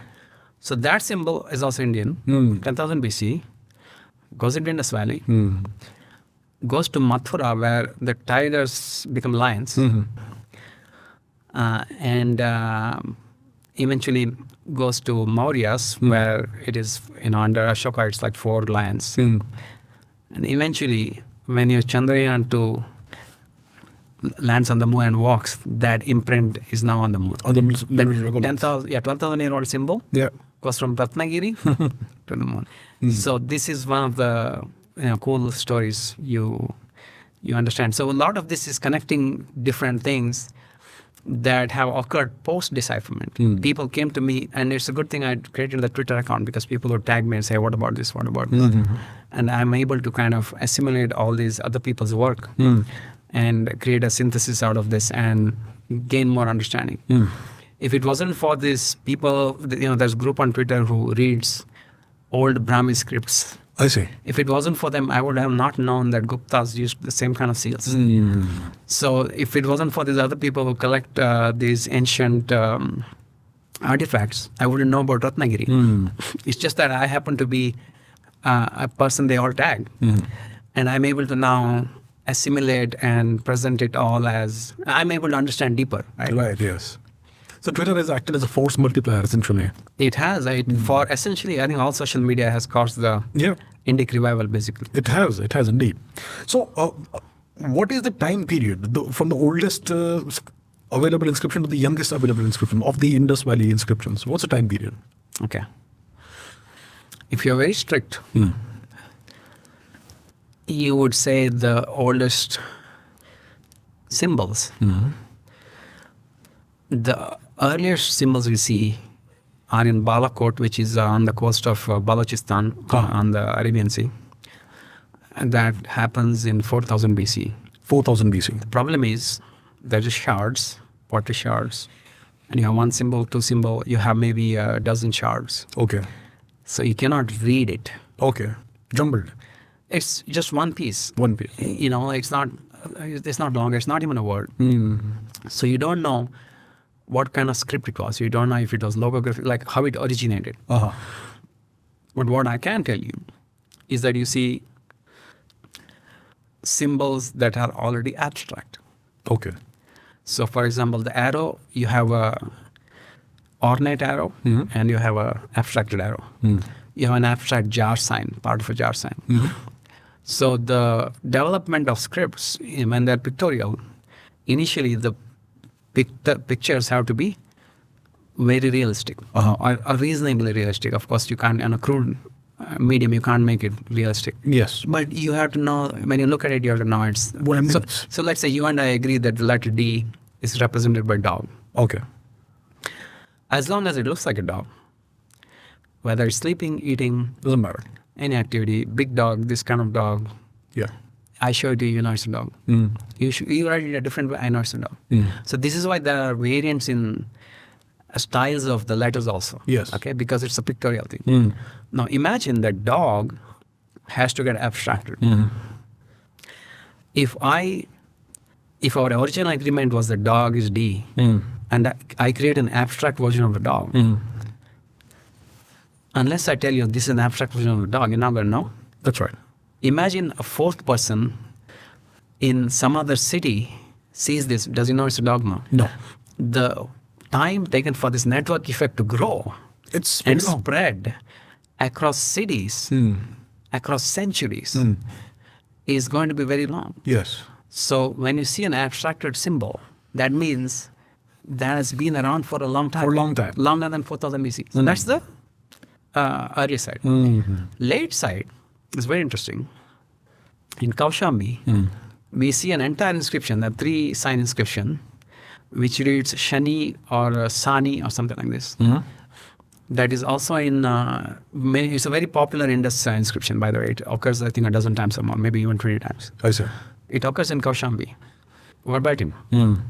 That's 100 BC. 100 BC. Okay. 100 BC to 100 CE, some in that range. Okay. And of course, in Kiladi in Tamil Nadu, you see a lot of Indus inscriptions Interesting. and Brahmi inscriptions. And you see Brahmi written right to left also. Right to left also. Okay. Brahmi, not Indus written right to left. Brahmi also written right to left. So the Indus script was written from right to left. Yes, Indus was written right to left. Brahmi, for the most part, is written left to right. Right? Left to right. But in the old attestations, it's written right to left. And the Kiladi inscriptions, how old are these? The ASI has verified that it's from a layer dated to 580 BCE, 580 BC. Okay. where the Indus inscriptions are. Yeah. So it's spread in 580 BC, literate civilization in Tamil Nadu. There are Indus inscriptions, and then you have Brahmi attested. You have Brahmi attested in Sri Lanka around 500 BC. 500 BC. Okay. Yeah, and of course you have various stages of Indus to Brahmi, mixed inscriptions everywhere. So what you're saying is that Brahmi evolved out of the Indus script, is it? It didn't evolve. It did not. It didn't. So what happened? So when you have, in most scripts, when they start out, think about it, it's a new technology. For us now, if I tell you to create a script, you will do it in half an hour. Yeah. Okay? You say this symbol represents this and so on. Yeah. But the origin of writing itself is a huge technology jump. Right? So mostly trade and commerce, everything goes through voice, language. The moment I have to do long distance trade, I have to find a way of capturing it, Encoding it. and putting it in a visual form. Yeah. So initially people did pictorial representations. Okay. And that pictorial thing would evolve into various different symbols. You would eventually have multiple symbols that stand for the same thing. So good example is, or a well-known example is Egyptian hieroglyphs. They have so many hieroglyphs. Yeah. but eventually it standardizes into Phoenician script. The Phoenician. Okay, I'm simplifying the whole process, but Very long process. for the Centuries. for the for the sake of argument. Now in Indus, what happened was they had many symbols that stand for the same sound. They decided to standardize it. When they standardized it, they chose symbols that are easiest to carve on rocks. On rocks. This is again my conjecture, because a symbol selected were the simplest representation for that sound. And that standardized set is called Brahmi. So Brahmi is nothing but standardized Indus script. Okay. That's all it is. It's got some changes, like a couple of things are rotated, but rotation starts in the Indus inscription itself. See, when you have so much space, you have to write a letter, you're running out of space, you rotate it. Yeah. So because they already started rotation, some of these signs are rotated. Some of them are simplified, like the number of strokes is slightly less. But if you just glance at it, you won't know which is which. It's almost the same. So I see. So I don't use the word evolved. I use the word standardized. Standardized. Yes. I see. Now this is a purely conjectural question, but do you think that they were writing on other material also, on other mediums? Yes. And we know that because of something called cursive forms. So for example, when you carve the letter A, you will carve two straight lines and you join them with another straight line. Yes. Why do you use straight line? Because that is the fastest way to carve it. It's the simplest way to carve it. It's the neatest way to carve it. So the definition of the letter A is two lines touching at the top, separated at the bottom, and a horizontal connection. Yeah. But when you write it, that line tends to curve. So in script, a font, or a lot of fonts, you see that especially the first stroke is curved. Curved, yes. And it's curved in a particular direction. It's curved kind of inward. You see the same thing in the Indus scripts. Now, a sign that has been invented as a straight line. So, for example, there's a comb sign. Comb, essentially, its boundaries are straight. For that to curve, that means they have written it on softer materials. And that has become standardized enough or stylistic enough that the person who carved the seal has bothered to carve it curved. Okay. Now that's a lot more effort. Yeah, because see, they have to make the thing symmetric and all that. Yeah. Okay. Otherwise, it will look, if it breaks or something, it looks odd. So he has put effort. So that is one. The other is what is called serifs. So for people who may not know, when you see newspapers, sometimes the edges of the letters will have a little swelling. Yep. Those are called serifs. They exist for various reasons. One is to make it easier to read, for your eye to follow the line, and just stylistic thing. Now, why would these letters, the signs in the Indus script, develop serifs? It means that they have a long writing culture, a refined writing on softer materials, and they have serifs there because that means they're using brushes. See, when you have a brush, when you have a stroke like this, it's a line, but when you alter when you change your hand, angle of your hand, it creates a serif at the end. You may have seen that in like Chinese calligraphy also. Like at the end, there's like this bush. Yeah. So those serifs must have existed on softer materials for them to duplicate this on carvings. Otherwise, there's no need to create serifs in a carved medium, because you can read it even without serifs. So I'm sure that most of the important information would have been encoded, would have been written on these softer materials. And I guess we've lost it because of the kind of climate that we have in the subcontinent. Right. It's not just the climate. There's, they used birch barks. They used palm leaves and so on. And these have a life of 100 to 200 years. You can extend that a little bit by applying certain kinds of oils and so on. But mostly they used to recopy. That's right. Right. And if they just kept it in their storage or whatever, ants, something would eat it, ants or bugs would eat it. And in this climate, there's plenty of creatures that would eat organic material. Things like cloth and all just turn to dust after a few centuries. Yes. So there's also a saying, this, letters written in stone. And the important things, they were like things that has to, so they had this distinction between what has to last centuries and what has to, what we're gonna, Yeah. So some things that are written on copper plates and so on, and carvings that we have for a long time. But yeah, most of the stuff I think is gone, or has been reproduced as Puranas and so on. Probably, yes. So now that we have this decipherment, and using that and all the other information we already had from the archaeological sources, what do we now know about Indian history? All right, so the Indian history, what we know for certain, what new information we have, is that Sanskrit existed at least from 3000 BC, because that's the earliest clear seal we have. There are some other inscriptions from 3300 BC, but from 3000 BC, Tigrana, we have a very clear Sanskrit word.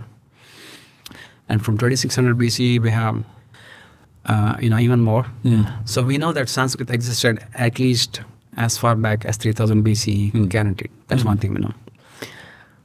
The second thing we get from this is that the civilization is continuous without interruption. There's no second urbanization. I mean, you could argue that the cities, the big cities went away and small cities started. Or it is the urbanization moved to the east, and we have the drying up of the Great River. Yeah. Yes.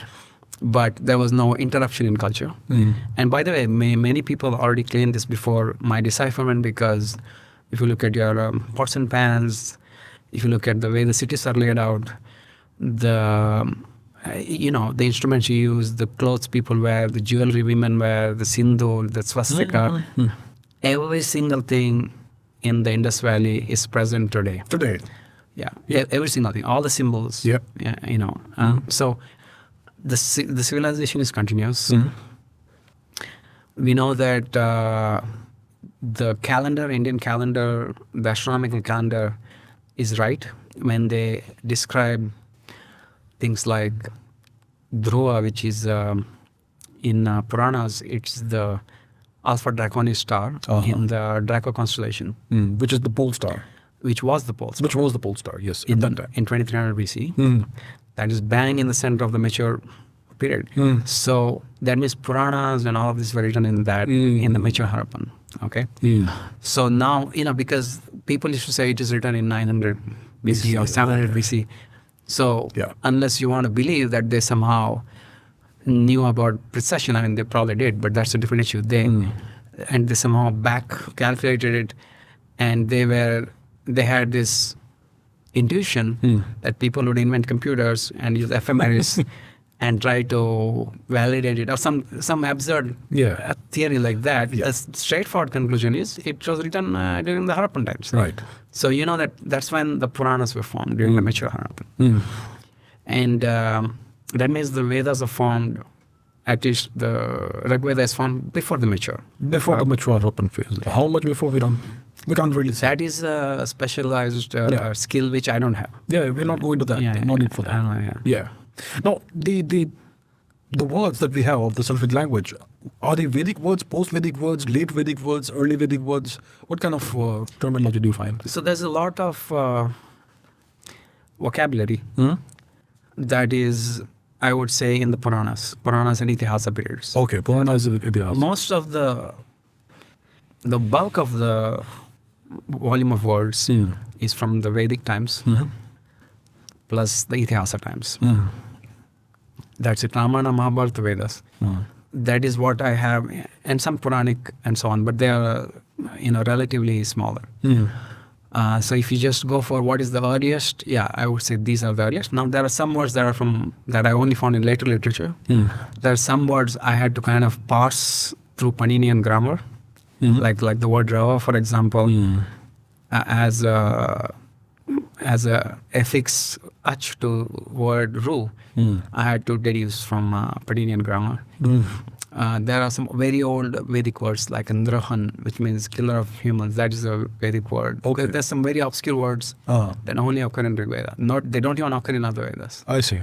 So though that's the kind of vocabulary. The vocabulary itself is interesting, and that I think is probably something we can explore as a separate topic. But yeah, it's very interesting just to read just the names and just the rare words and how they use it. One of the interesting words I read was Ashrula. Okay. Ashrula is one who gives tears. Yeah. That's Rudra, right? The one who makes you cry. The one who makes you cry. Yeah. Okay. Or I guess one who cries, whatever. Okay. Because he's Rudrakshaka from the Rudrakshaka is apparently his tears. Okay. So it depends on how you interpret it. Ah. So there are a lot of names like this, which I think each of these could be a minor factoid or a minor explanation that can be given. I just don't offhand recall all of them. Now in India, there's supposed to be two language families: the Sanskrit-derived Indo-Aryan languages and the so-called Dravidian languages. Yes. Did you discover any, or did you find any loan words from the Dravidian, so-called Dravidian languages in the corpus of the inscriptions? Yeah, so far, and mind you, I've read only 40% so far. By this year, I'll read all of the 100%. So far, I've not found a single Dravidian word.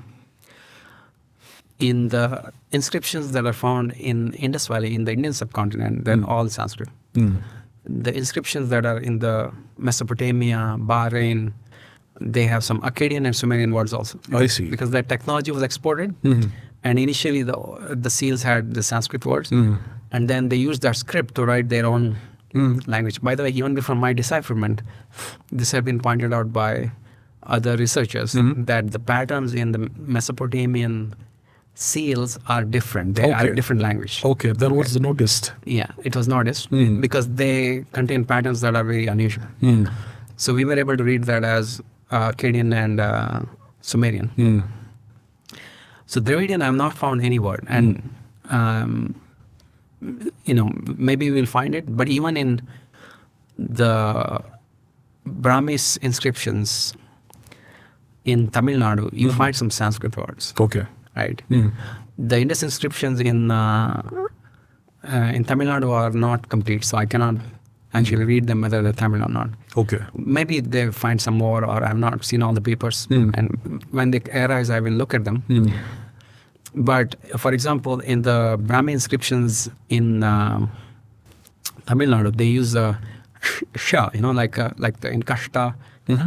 That particular retroflex sha, which doesn't exist in Tamil. Okay. So that we know that that's a Sanskrit word and not a Sanskrit borrowing. So when you borrow, the sha becomes sa. Okay. Like in Tamil, they don't say shura, they say sura. Okay.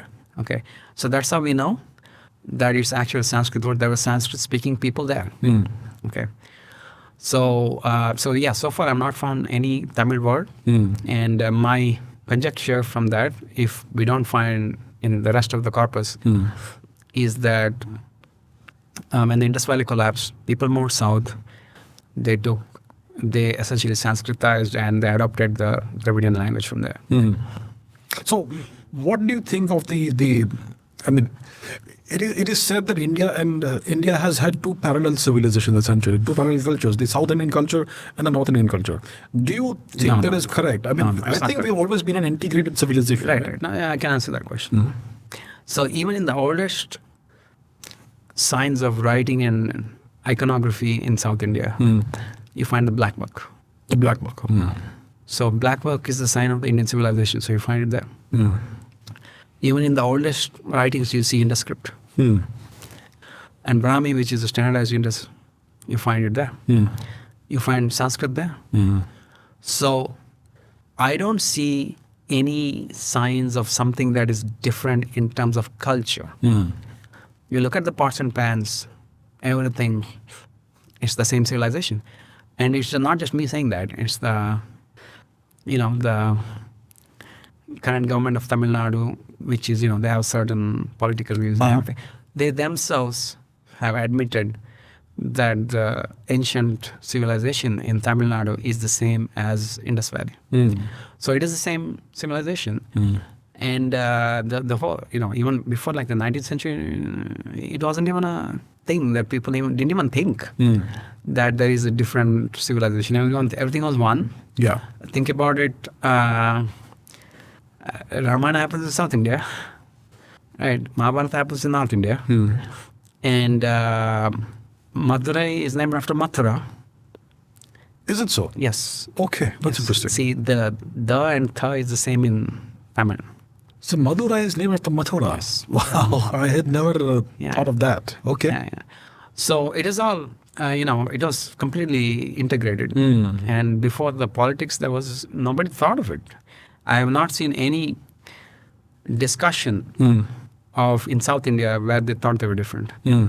Pandyas said they were Aryas. Cholas said they were Aryas. Mm. Who else? Cheras thought they were Aryas. Mm. Vijayanagar thought they were Aryas. Mm. Mysore, the Maharajas, they were Aryas. They would import the Brahmins from the north to do the yajnas, that because then you needed enough of them to create certain yajnas. Mm. But nobody said we are different. There's no mention of that till the missionaries invented this wonderful idea. Yeah, that's right. Mm. Right. So this really is an eye opener, right? Totally. So now going forward, what's your plan with this research? Are you planning to publish this as a paper or as a book? What's the plan? Yeah. So there is a few things I want to do. The first thing I want to do is completely translate the corpus. Yes. Because it's one thing to say I've read 40%. It's a completely different thing to say I've read 100%. Okay. The second thing is as I'm giving talks, I get questions that are challenging to answer. Okay. Okay. Not because they're, there's a defect in my decipherment, but because there are things that need to be explained in ways that are not explained clearly yet. Okay. So, for example, I used to say, beyond a certain length, you cannot solve a cryptogram in two different ways. And if you say it like that as an English sentence, people will say, why not? I can solve it, And I used to get all these challenges, I'm going to, so this is what you did. I can do the same thing in Arabic. I can do the same thing in Chinese. Okay. I said, okay, do it. And 2 years, none of the people have come back. But what you want to do is make them understand why not. Right. Instead of just saying, they challenge me and they run away, because that doesn't go anywhere. Yeah. So I figured out that I need to change the argument from qualitative to quantitative.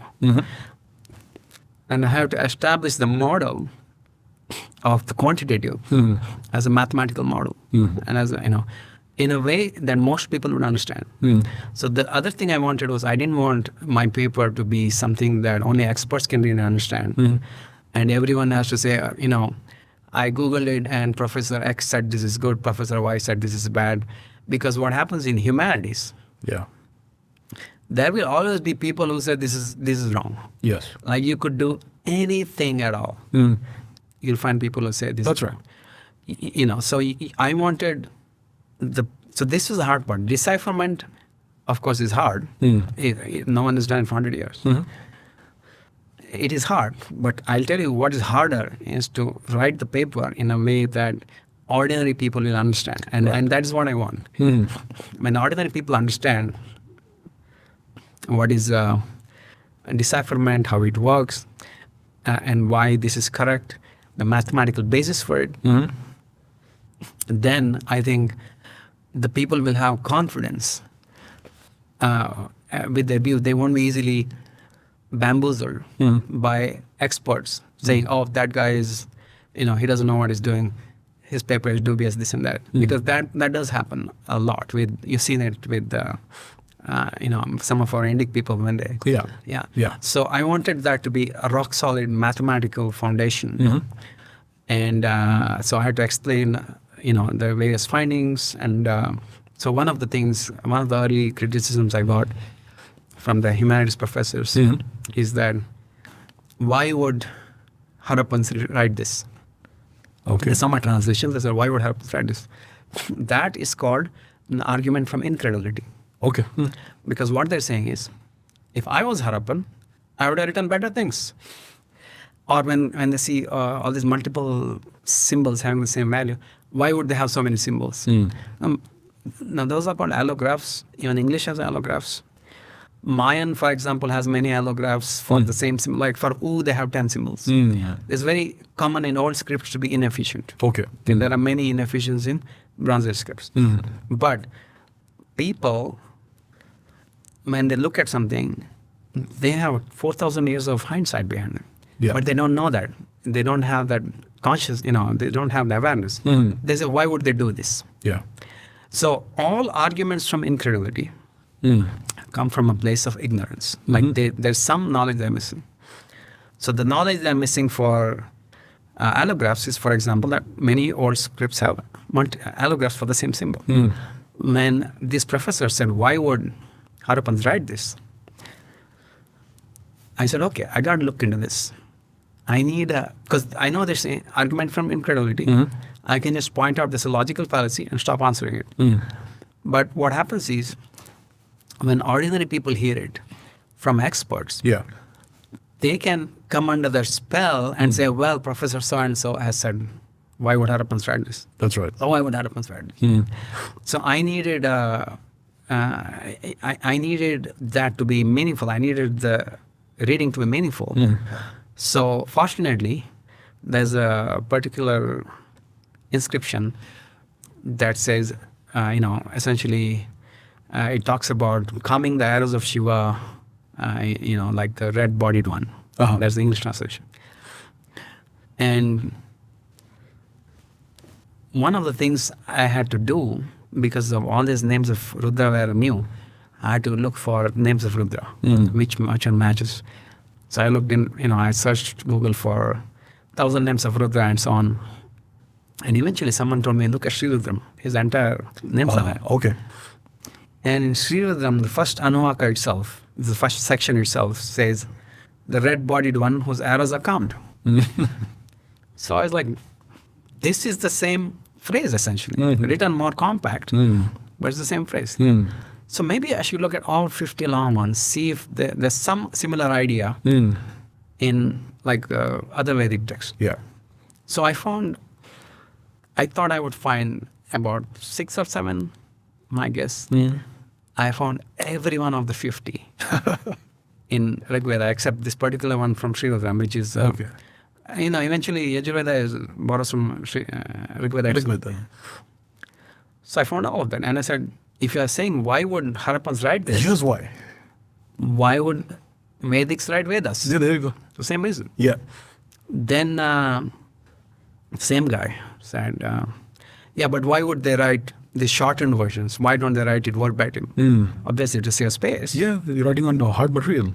But then I found the Gupta seals, which write Rigvedic verses in the compact form. Oh. So the question is, why would the Guptas do it? Well. Same reason these guys are doing it. So now what happens is, when I present it this way, that entire argument from incredulity about the contents of the inscriptions has been answered without a way for them to get out of it.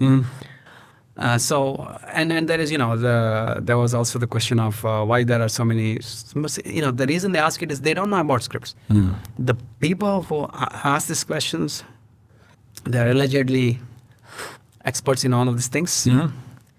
And I was kind of surprised that every argument they make is essentially a logical fallacy based on things like argument from incredulity, and they used to always start with ad hominem. They would attack the Speaker. the writer. Right.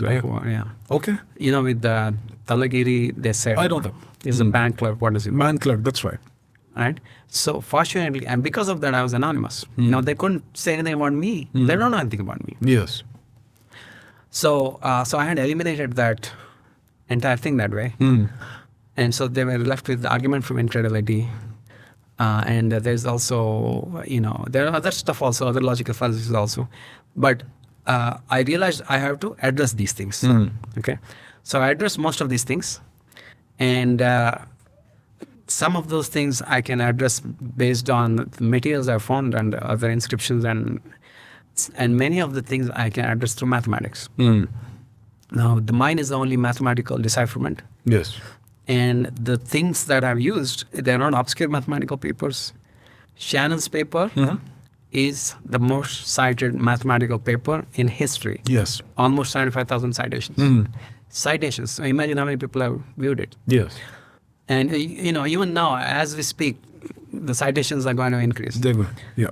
And all of information theory resides on that. A lot of linguistics, like computational linguistics, is based off on that, on the Markov process and everything. And the people who understand it very well. People who are adjacent to it, like engineers, can understand it easily enough if I explain to them, which I've done through some of my talks in IIT and even in Sangam talks. I've given something because I want ordinary people to have a chance at least to understand it. So coming back to the question, what is next? I'm going to make some incremental information of paper. I'll try to find a journal that will publish it. But like I said, the things like the script itself, the symbols, what they mean, what's the origin, what are the objects that represent, I think that is going to be so big, it can only be addressed as a book. The body of the inscriptions, the names of the deities, all of that is probably another book. And I think it's worth doing one more book on the continuity of symbols and the meaning of symbols. Right. So one of the common symbols in Harappan artifacts, not in the inscriptions, is intersecting circles. And intersecting circles is actually a symbol of how they found the cardinal directions using Baudhayana's system. Okay. And that's how they used to build the temples and so on. So you see that on a lot of pottery. I see. The development of swastika, like the different kinds of swastikas. The invention or the discovery of fractals. There's actually a fractal swastika. I see. Yes, very interesting. So there's this Tetris piece with the 3 horizontal and 1 thing in the center. With that, you can create swastika, and you can create more of those, and you can create a whole fractal thing out of it. Wow. So they had their knowledge of fractals, their knowledge of astronomy. They had knowledge of town planning, all of this stuff, and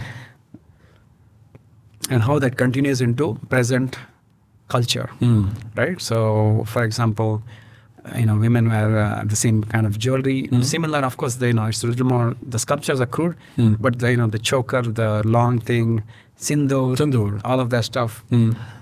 I think Bangles. There's one more. In the Sinali, right? Sinali, they had male and female soldiers. Yes. Warriors. The female shield is different from the male shield. Okay. It's kind of prettier. Okay. And it has a symbol on it. It's like a diamond with like dots again. That particular pattern is present in Rajasthani saris even today. Okay. So that continuity, the meaning of the symbols, I think that can be another book. It can probably be on one book. It would just be 1,200 pages or something like that. But, so that's an option. I'm going to, there's a lot of demand for it. People want, they keep asking me on different things. I think if I could put them on in one place, it may be useful to people. Would it be possible to put out a glossary that would enable just the ordinary person to quickly decipher and read a script, inscription? So I have a website, induscript.net. Okay. And you can, so all the inscriptions are in there. Induscript.net. Yes. I will link it to the description of this video. Yes. Okay. And you can search there in Latin script, in Devanagari script. If it's deciphered, you can see it in Devanagari script. Otherwise, you can read it in Latin. You can search for untranslated. You can search for translated. You can search for which roots have been used. Pretty much it's a free text search. So you can search for inscriptions that are a particular length. So if you type like capital L6, you'll get all inscriptions of length 6. So that site will essentially have all information for Indus seals, and we will essentially add tagging. Like, for example, if there's name of Rudra, we'll add the tag so that you can just search for name of Rudra and you'll see those inscriptions. Okay. You can search by symbol. You have a loose match, which is when there are different symbols that are really different variants of the same symbol, it will find you all of those. So yes, that But yeah, separate glossary may also be useful for people to like do a linear read through. Yeah, then that's something we can do. Yeah, cool. It would be in like book 2, for example. Right. So I think the biggest takeaway for me is that it's not just Sanskrit that's been present for thousands of years. Hinduism also has emerged out of India. It doesn't come from somewhere else, as is alleged. I mean, it's alleged, but if I understand the present academic position, is that Hinduism was formed in India by, I mean, this is obviously falsified by my research, but I'm just stating the position, is that Indo-Aryan speakers, which is Sanskrit or pre-Sanskrit, came to India and they adopted some Harappan customs and ideas and created Hinduism in India. About 900 BC or thereabouts, or 1200 BC. 1200 BC, that's the claim. Yeah. So Hinduism is unique to India, obviously, because there's no Hindu artifacts, inscriptions, any archaeological evidence outside India. So you don't have, you don't have the Vedic altars like the square, rectangle, and semicircular altars. You don't find that outside. You find it in Kalibangan. You don't find it anywhere outside. You don't find any pictures of Indra. And that's the odd thing, because Indra is a rain god. It's a monsoon god, essentially. And Afghanistan, steppes and all, they don't see rain. They see lightning like once, 1 to 4 times a year. Most people would not see lightning in their lives. So it would be an odd, and their lives are not dependent on rain. So what happens is your gods, nature gods, only exist where they have a very strong role separating life and death. So volcano goddess, for example, exists in Hawaii and Japan. Why? Because volcanoes can screw everything up. Yep. You have, the deserts have different kind of gods, like fire and brimstone kind of stuff. You have, like in the forest places, you have the goddess of the hunt, because if the hunt fails, then So monsoon god only makes sense where there's monsoon, where the rainfall essentially dictates your survival. And it must have started during the droughts, that they praying to the rain god, please send rain because we're dying. Yeah.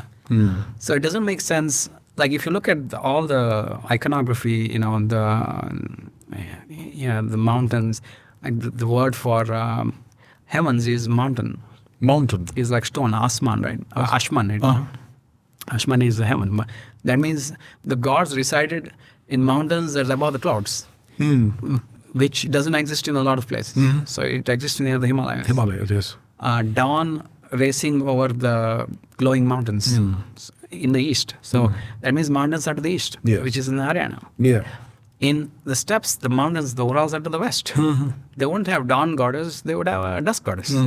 Right? Yeah. So if you look at all of these, like every single thing in the ancient Hindu text, that can only make sense in India.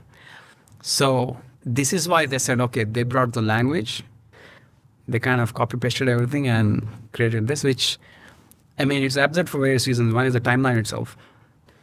Like I told you, the Dhruva star. Yes. You can't see that, okay, that is one. The other is the whole body of your text, text. The linguistic changes. So what happens from Rigveda to Yajurveda? You have some linguistic changes. You have the Dirghaswarita, you have the Anuswara becoming gum in front of ha, u, and some of these, and then, then it goes back. In Samaveda, you have this Pluta, you have these long vowels, which are very long. So those linguistic changes and all, they don't happen overnight. They don't happen every generation. It takes a long time. So if you add all that, if you add the changes in the vocabulary, from, Rigveda, Samaveda, Yajurveda, Atharvaveda, Brahmanas, Aranikas, Upanishad, Itihasa, Purana, then you have the Smritis, all of this stuff. Everything they say that happened before Panini, like the things Panini has mentioned, like this much. If I have to squeeze it into 600 years, Are those linguistic changes happening every 20, 30 years? Like how is it even feasible? No. So that claim itself, even without my decipherment, is just hand waving, and it's just essentially, look, the European studies essentially cares about Europe, and they have this favorite theory. Yeah. And to them, India is a edge case that they can hand wave away, saying that it's 1200, they went there, it's done. They don't actually care about you. Like it's about them. It's not about you. Yeah. You are thorn in their shoe, essentially, like you're a stone in their shoe. But anyone with enough, even preliminary Indic knowledge, would say, how is that possible? You fit everything into this 600 years. It just doesn't make sense. Yes. Did they have linguistic change every 2 generations? It's just nonsensical. Right. I mean, there are other things also, like, all the words for the Indus Valley technology, they're Sanskrit. Brick, Sindhu, swastika. Brick is Ishtika? Ishtika. Yeah. Yava is barley. Yeah. Wool, Urna. Yeah. All of it is Sanskrit words.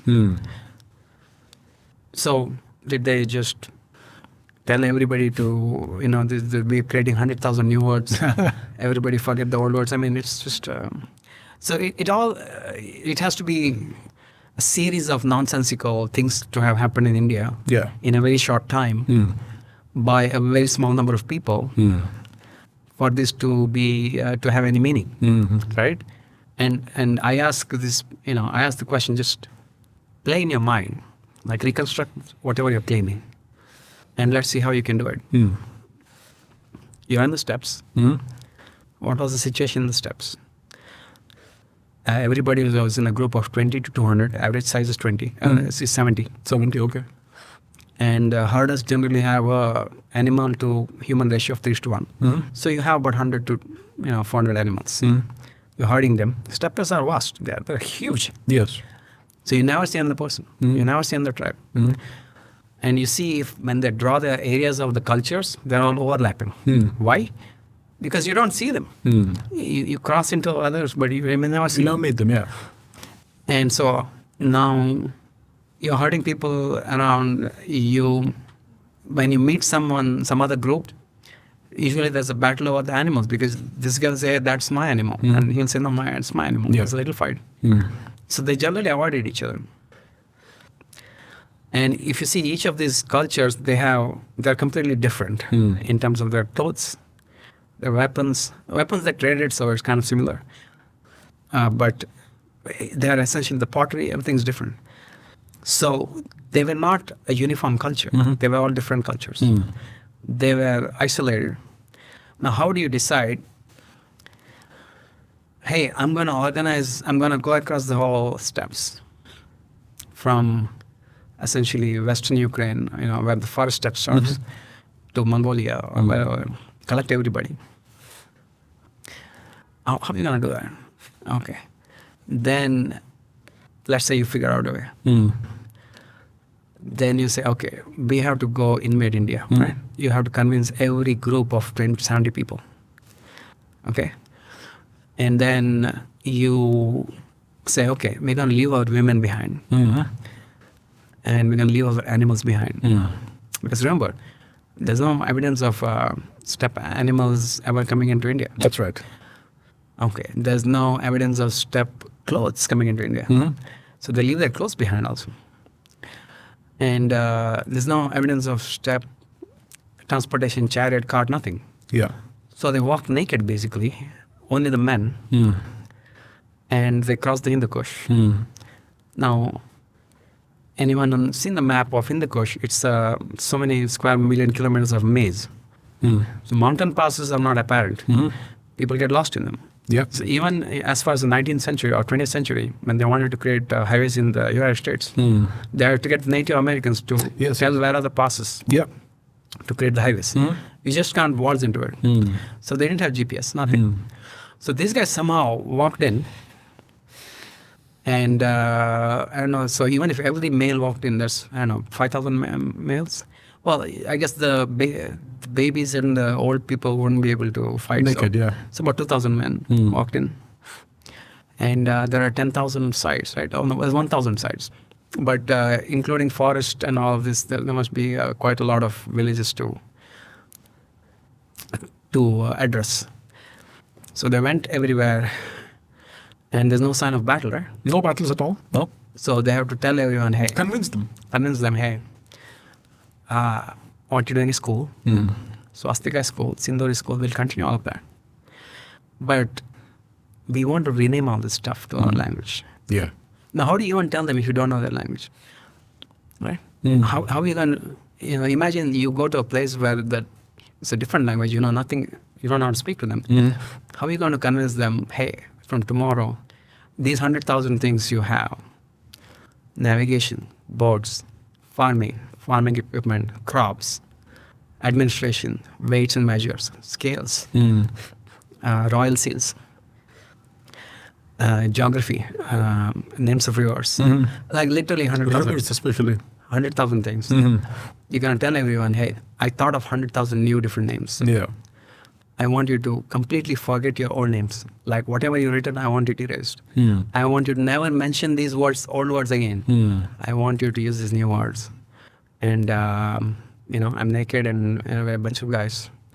We're going around this, 10,000 sites. And somehow they did it in like a flash. Because if the effort to do this takes like 5 to 10 years, by the time they reach 10,000th village, that's 100,000 years. Yeah. So if they have to do that whole thing in, I don't know how long it took, they're claiming 100 years, that means they were doing every village in 1/10 of a year. Like in every month, they were converting 100,000 words and convincing everyone to speak the language. Yeah. So mathematically, it's infeasible, whatever they're talking about. Already, before my decipherment. That's right, yeah. So the people who claim this, they're just throwing out terms. They're not thinking the thing through, how it could have happened. They're just making claims because that is the way to address an edge case. And the problem is they can do it in Europe because Europe doesn't have, other than Greece, doesn't have old attested language. Yes. Yeah. Even in Greece, the most of the attestation is from 600, 700 BC, from the Homer and all that. They have some from Mycenaean Greece, 1500. And they can, in most of Europe, they can claim anything they want. In India, they cannot claim it because the Indian texts are much more voluminous than all the European texts. There's just huge amount of text. Over thousands and thousands of years of tradition. So you have to kind of hand wave it and say, yeah, this is what happened. Don't worry about it. Right. So, and in the beginning, when I was a student in the 8th grade or whatever, I said, yeah, those guys can give the language. We all thought the same. Yeah. But as I learned more about the Indian tradition, the text, the volumes of the text, the astronomy in the text, the linguistics of the various, Vedas and all of that, every day, the time, from my understanding, the time required to create this keeps expanding. Okay, so first I was of the opinion this could be done in a few hundred years, 1,000 years, 4,000 years. I mean, it just, because that is so much. So voluminous, isn't it? Yeah. So it's, for me, it's hard to take any of this, like even seriously. I can't even treat it like a serious claim. That's right. So what you have demonstrated is that Sanskrit is the oldest Indo-European language. I mean, they claim that the Hurrian or something, some extinct language is the oldest Indo-European language, but clearly now, exactly. That's Hittite. Hittite. Yeah. But if Sanskrit goes back to at least 4,000 BC, when that's clearly the oldest Indo-European language. So, so to be precise, there's no such thing as the oldest language because language already exists. It's just fourth and largest. Oldest known. Oldest. You can say Sanskrit is the oldest attested. Attested. Indo-European language. Yes, we have from definitely from 3000 BC, but possibly 4000 BC because the symbols are indeed the same. What's your view about this Indo-European language family? This tree structure. Yeah. What's your view about that? You think it makes sense? Is it absurd? No, it's not absurd. It's So, I mean, you have to understand the background of this and who did this and what they thought and how it, so it's a little involved. Let me try to give a compact version of this. So essentially, it was pretty obvious that Greek, Latin, and English. You see, Greek and Latin were learned by educated people in Europe. That's right. Because it's just classical, they have a lot of literature and so on. So educated people knew about these languages. And when the British came to India, the earliest East India Company people were actually very curious. They were very intelligent. They were actually, the top 1% of the population of Britain. Yes. Of course, the later people were, a different category. Yeah. But the earliest people were, they were curious. They learned a whole bunch of things. One of the things they learned was Sanskrit. Yes. And they realized that these three languages are very close in many different things. Yes. And then it was proposed that they are somehow interconnected. So now what is this interconnection? Yeah. How are they interconnected and what's the reason for it? So eventually some people came up with the hypothesis that they were originally one language and they split into different languages. And a lot of this work was done by the Germans. They actually called this Indo-Germanish. It was Indo-German before it was Indo-European. Right. Okay. And the idea that it's connected as a tree, like starting from a root, branching, few branches and then sub-branches and so on, actually comes from the biblical idea of the Tower of Babel. In the Tower of Babel story, humans try to build a tower to reach the heavens, and God just messes up their language, and they are not able to communicate. Yeah. So that is essentially the basis. And what they did was they presumed that the languages are connected as a tree, and they started to reconstruct that tree. And this is called an axiomatic model. So an axiomatic model is it's an assumption, and you create these rules that are called actions. And based on that, in that axiomatic system, things will be consistent. So the issue with an axiomatic model is that you have to understand that it has nothing to do with reality outside that axiomatic world. Yeah. So it is useful, for example, so in the old days, when they had to discuss a Sanskrit word, and you can see this even today in the Sanskrit dictionaries, they would have a Greek cognate and they would have a Latin cognate. That is because the old dictionaries were written before this whole Indo-European tree was developed to this level. Okay. So if you see in Monier Williams, you'll see Greek and Latin and sometimes other languages also. And so they would say, when talking about a word, they would say, this word is present in Greek as this word, present in Latin as this word. Okay. Now, the purpose of this Indo-European language tree is that you could navigate up to Proto-Indo-European and navigate down to the other side. So now you can describe the relationship through a series of what's called regular changes. Okay. So in terms of that, it's useful. When the Indo-European tree, or what's called Proto-Indo-European, that whole tree was created, it was mentioned, or people were cautioned that this is a model. It is not temporal, which means that it is not a language that some people spoke at some point in time in some place. It was very clearly mentioned. And as an axiomatic model, I think it's fine. It's useful to see how obscure branches are connected to each other and how the changes occur and so on. But you should not conflate it with the empirical model. An empirical model means that it's based on actual data, actual attestations. And the parts of the tree that are attested are empirical. The parts that are not attested, the words with the star, are axiomatic. The axiomatic part you can treat it like any tree in graph theory. You can rotate the tree, you can make something else the root. You just start to invert the relationship, invert the transformations. So I can, if everything was axiomatic, I can pick any node and make it the root. I can pick modern English, or I can put Ebonics, which is the hip hop rap language. I can make that the root. And I just start to invert the transformations. But if your lower branches are attested, Middle English, Old Norse, all of this attested. Even those, I can insert other languages. So think about it. If I ask you, or I ask any linguist, you create this tree, are you sure these are the only languages that have ever existed? Or is it possible that some languages have been lost? They will say, yes, some languages have been lost. Yes.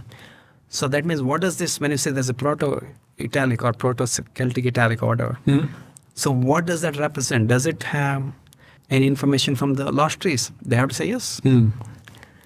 So that means that lost languages I could even put in, between, so say Old Norse and English, I could put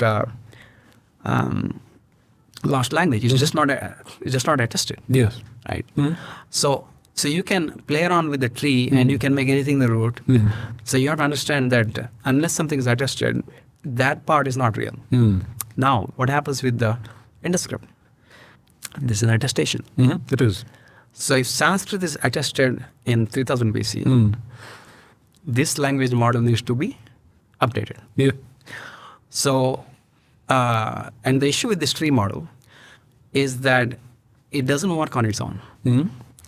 So certain things conflict.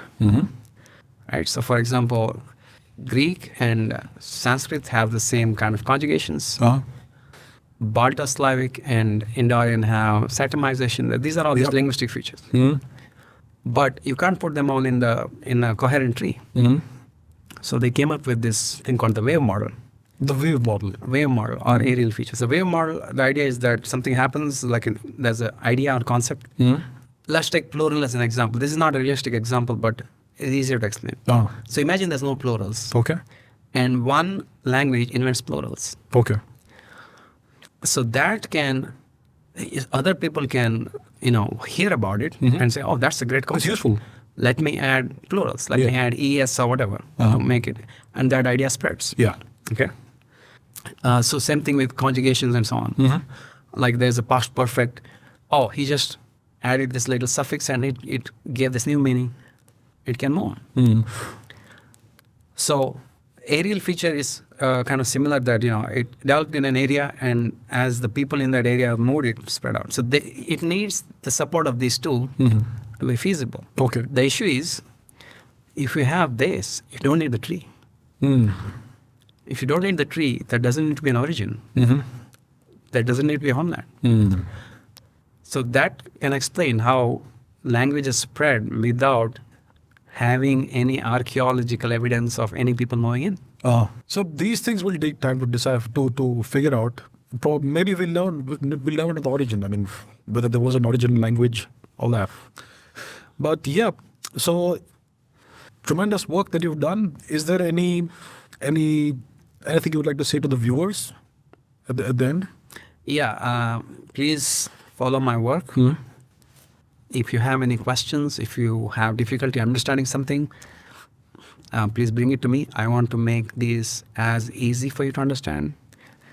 And I want to address all your questions. So I'm not going to brush any question. I'm going to ignore the abusers, but anything that is like a logical question or hard to understand or, I want to address it and make this one of the easiest papers to read and understand. And, I am glad to be part of this small effort among the Indic revival to bring you closer to your history, to your culture. And, I'm happy to be part of your revival of the civilization. Well, it's not such a small effort. It's a monumental effort that you put in, and it's a tremendous breakthrough that you've achieved. So thank you so much for all the work you've done. I wish you the best for what you're going to do going forward. And thank you for this wonderful conversation. Thank you, Abhijit. I'm happy to be here. Thank you.